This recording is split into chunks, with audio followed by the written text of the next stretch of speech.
Microsoft a dévoilé une preview technique de la prochaine version de son système d'exploitation phare.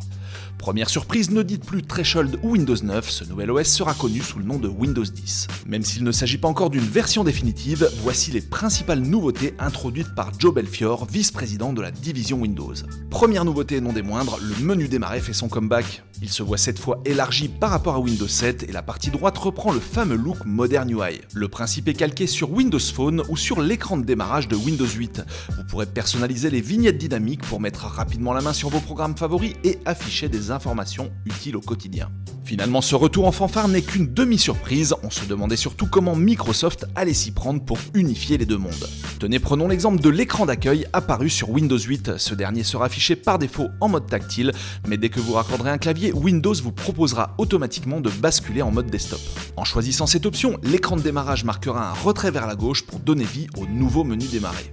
Autre changement de taille, si l'Update One de Windows 8.1 ajoutait déjà des boutons de fermeture ou réduction des applications Modern UI, Microsoft va plus loin en proposant cette fois un mode fenêtré redimensionnable. A l'inverse, lorsque vous déciderez de déconnecter le clavier et choisirez de quitter le mode desktop, les applications fenêtrées basculeront automatiquement en mode plein écran. Bref, l'apparition de mode tablette et desktop adaptés aux ergonomies mobiles ou clavier-souris au sein d'un même OS constitue l'une des plus grosses nouveautés de Windows 10.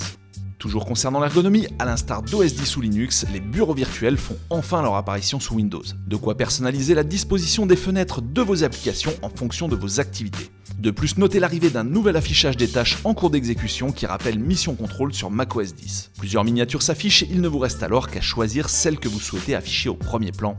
Et Microsoft dépoussière aussi la fonction Snap apparue depuis Windows 7. Cette dernière permettait d'afficher facilement 2 programmes sur la moitié de l'écran. Avec Windows 10, Snap pourra diviser l'écran en 4 pour afficher 4 programmes simultanément. Et pour vous faciliter la vie, lorsque vous choisirez certaines applications affichées, la fonction Snap Assist suggérera automatiquement d'autres applications pertinentes.